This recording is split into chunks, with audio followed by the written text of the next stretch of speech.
Dimitri Downing back at Benzinga. Actually, just getting started. This is our first podcast of the day at Benzinga. We are in Miami. It is, what was it, April 2023? 11.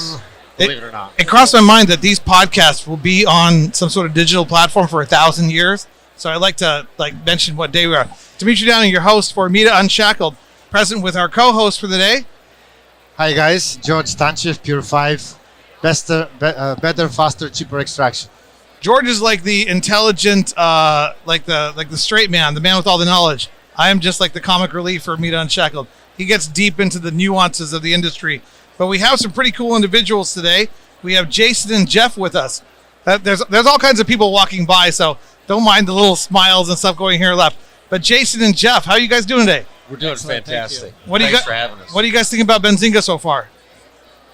Just getting started, really, but it's nice to see everybody in the industry. You know, it's been a few months since, we've been around. COVID kind of kept everybody at home, but it's nice to put names to faces, people you talk to on the phone, people, your old contacts. It's a great opportunity to do that. And we're in Miami. The weather's not been great, but I'll tell you, it's a great place to be. It's a little humid, but it's a little hot. It's AC in here. Jeff?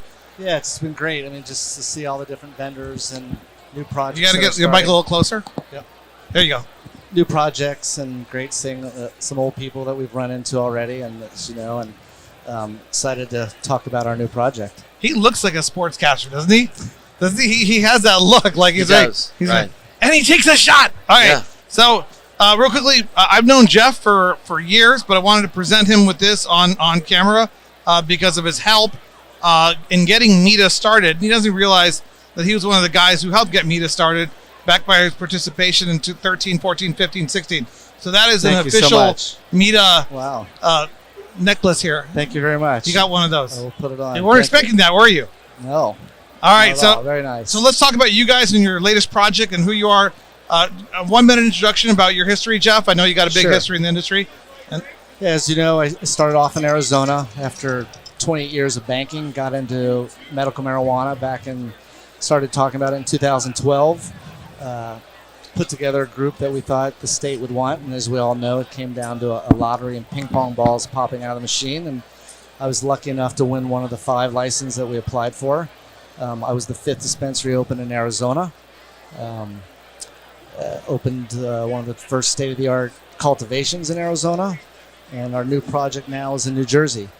We'll get you a new project in a second. Let's introduce Jason first. Yeah, well, nice to be here. Again, I started in the industry like everybody else, coming from a completely different industry. The casino industry I did for 17 years, and then founded with my owners the first licensee in the state of Michigan, which was Highlight Farms. Brought some of the great brands there, Kiva, Wana. Built that company up over about 4.5 years to from $0 in sales and 0 employees to around $250 million in business across 3 states. Congratulations. So I consider myself lucky to be one of the few successful people in this industry, quite frankly. So at least starting a successful business that can be ongoing. Better you than me. No, I'm just kidding. I wish I was successful. I mean, I'm very successful in regards to a lot of capacities in my life. So it depends how you define success. But yeah, no, I'm thrilled for your success. I know George is one of the top extractors in the industry, so he's kind of successful too. But so are you, Jeff. You've been successful. You had a big exit. Yeah, you're all successful in one way or another. It Right. on how you look at life. Right. So your latest project, and this is one of the things I wanted to feature. You guys are doing something cool in New Jersey. We are. We are about to endeavor into our project. We're shovel ready. 30 acres, 67,000 square foot Venlo greenhouse, Dutch greenhouse glass. Our license allows us to expand up to 150,000 square feet. That is a Class 1 license in New Jersey. We also possess a Class 2 manufacturing license.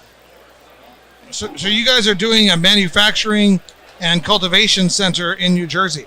Correct. We've got all our land entitlements and permits from the city and the county. We've submitted for our annual conversion to the state, and we will be up and running in the next 90 to 120 days. I hear that New Jersey and New York is like California power of 10.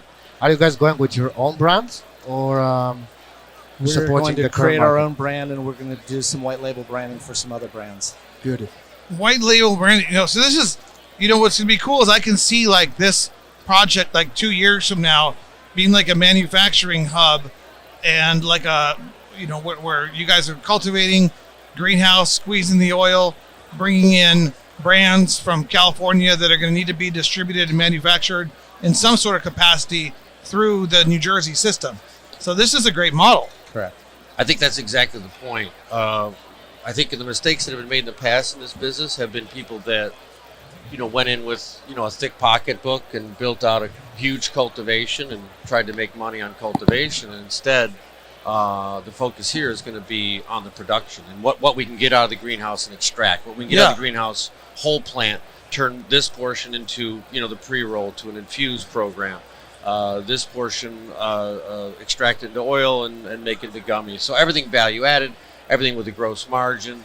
I just think it's a better model, not to be sort of try to sell that product, the growth and the plants into the wholesale market all the time, beholden to all these huge price fluctuations that everybody else gets trashed on. This project doesn't have any of that risk. No, and you're absolutely right. And one of the reasons why I wanted to invite you on, and Jeff told me about this project, and I asked him a few pointed questions. He's got the strategy. He's been, he knows his way around the industry for so long. But I asked him a few pointed questions about what strategies he was using, and he had them spot on about bobbing and weaving with the changes. And the fact that you guys are doing greenhouse cultivation in New Jersey is huge, because those greenhouses will operate in perpetuity, probably no matter what. I mean, there will be changes in cultivation as the nation opens up, as international opens up, but greenhouses work, and they're proven work. Those greenhouses are producing zucchini right now, you said? Spinach and basil. Yeah, spinach. So to produce cannabis, no problem.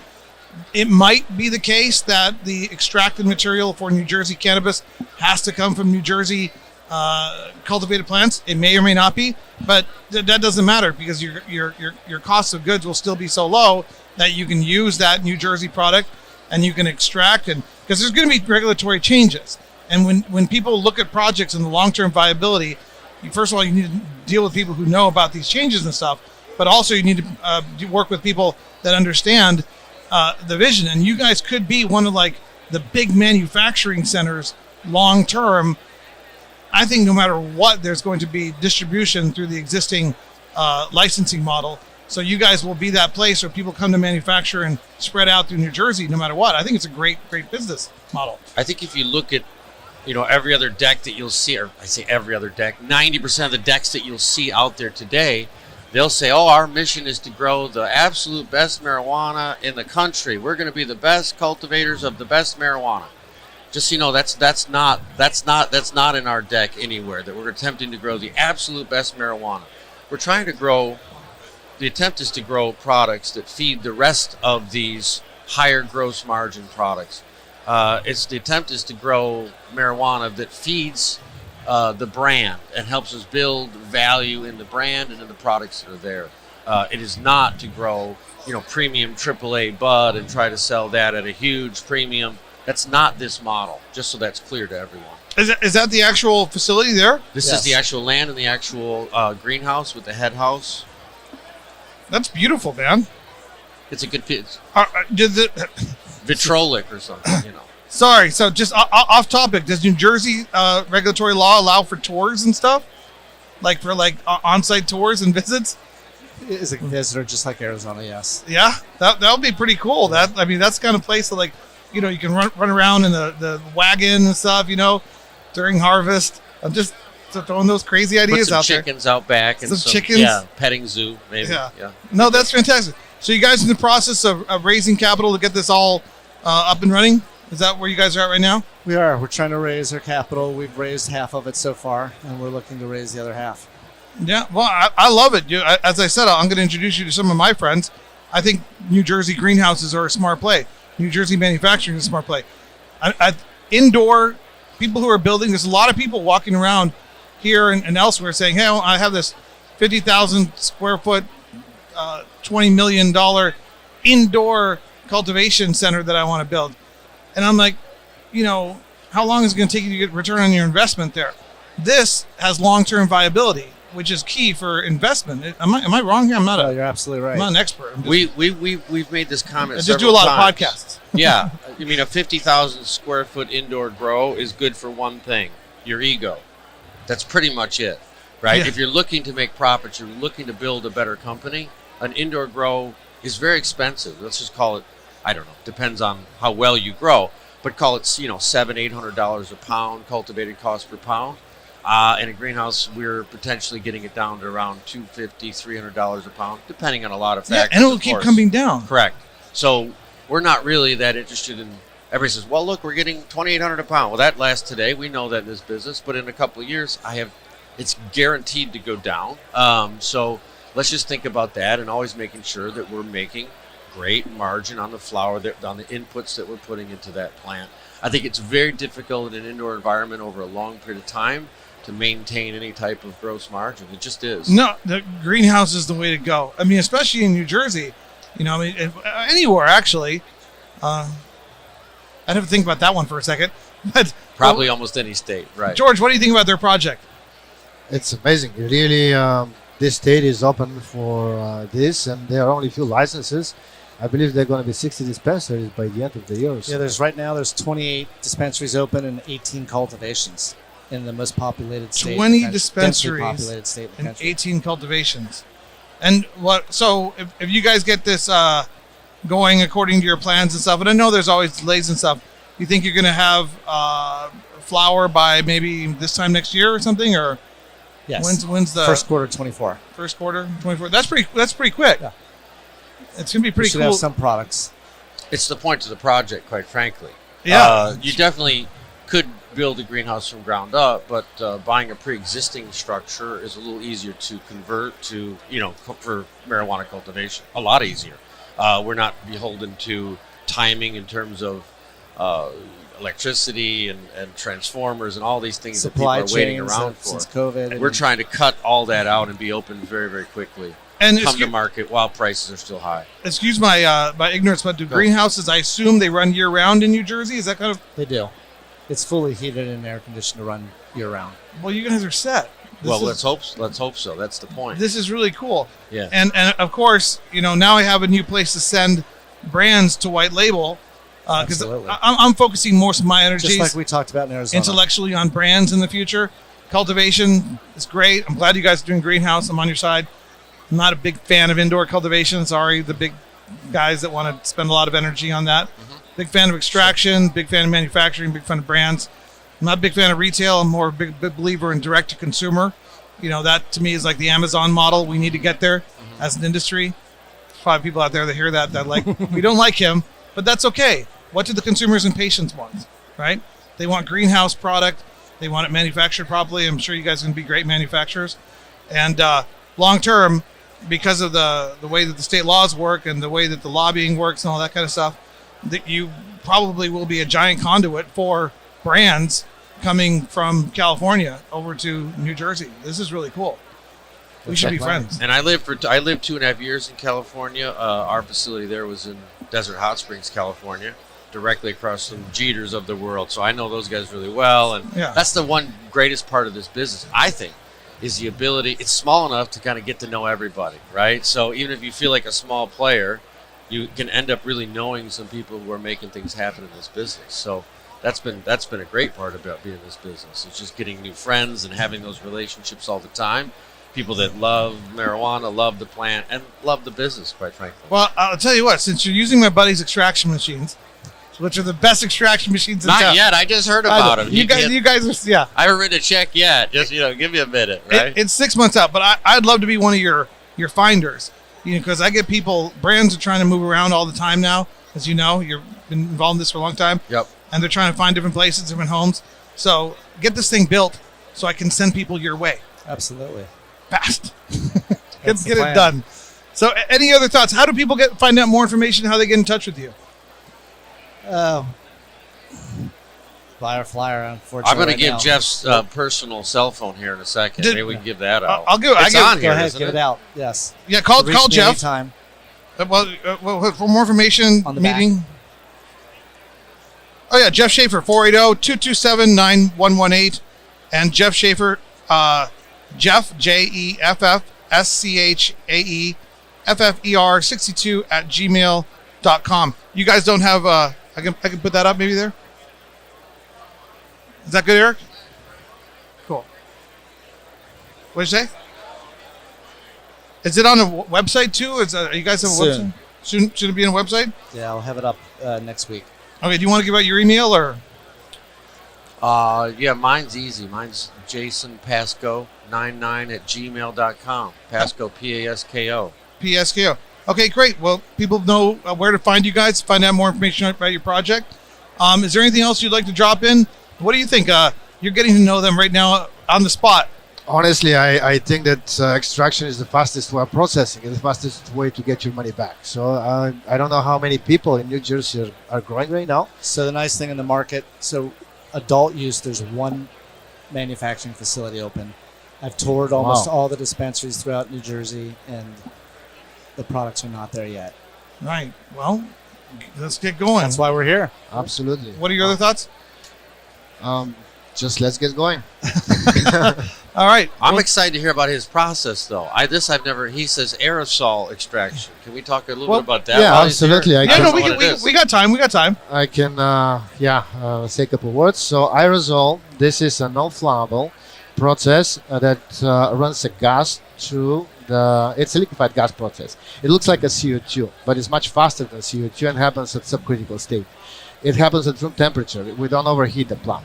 Everything that comes in comes out into live form. So beautiful live resin, or if you have a cured plant, you have beautiful full spectrum oil. Mm-hmm. It's not flammable, but it extracts everything that hydrocarbon would extract. And it doesn't need to, compared to ethanol, you don't need to chill it down because it has the perfect solubility to extract only the oils without lipids and waxes and chlorophylls. So literally, No our room dewaxing temperature extraction, necessary. exactly, straight on the machine into a product, same day. That's why I think the value of the new level of extractions, like time to market is less than 24 hours, so you fulfill orders next day. It's non-flammable, safe, and it keeps the even enzymatic content because your extract continues to cure after you really extract it. So I'm sorry. What is your solvent then? I mean, hydrocarbons are a It's solvent. R134A, the same one that is used in Air-conditioned. aerosols for asthma. Air conditioning, right?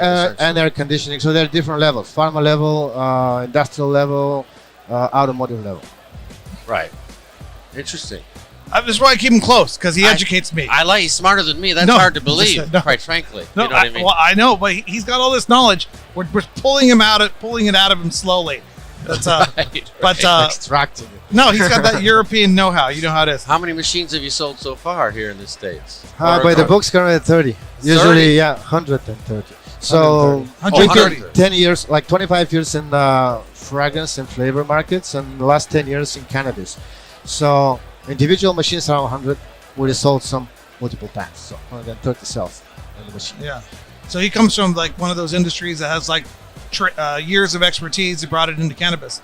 Interesting. You're right. Yeah, but he has his own he has his own independent show. So this is about you guys. Oh, he has his own show. I thought we had to split our time. with him. I was feeling bad for him. He's one of the He's hosts. a co-host. What the heck was I? He's what a was I co-host. thinking? It's all good. It's all practice. It's all good. He's a co-host in training. Yeah. Co-host in training. We're trying to get him out there, extract his knowledge and share it with the world. So I know a little bit to be dangerous, but with him, he's got tremendous expertise in science of the plant, etc. So yeah, that's kind of how it is. you're like. Well, thank you for your insight, Mr. Host. We appreciate that. Yes. All right, but no, but you guys have a great project. I definitely think people should get involved in it, and I look forward to supporting it for years to come. Absolutely, Appreciate everything you've always done. Yeah, we thank you for being on Media Unshackled, and I wish you guys all the best success at Benzinga, finding people and finding what you're looking for. And I can't wait to send people your way. Thanks for having I us. wish I actually have three. I like 3 investors I'll send your way. Perfect. But more importantly, over the years, I'll have hundreds of brands that I'll send your guys' way. Even better. Over 2, 3, 4, 5, 6, 7 years from now. You know what I'm saying? Cool. Yeah. All right. Nice to Absolutely. meet you, man. Absolutely. Thank you for being on Media Unshackled.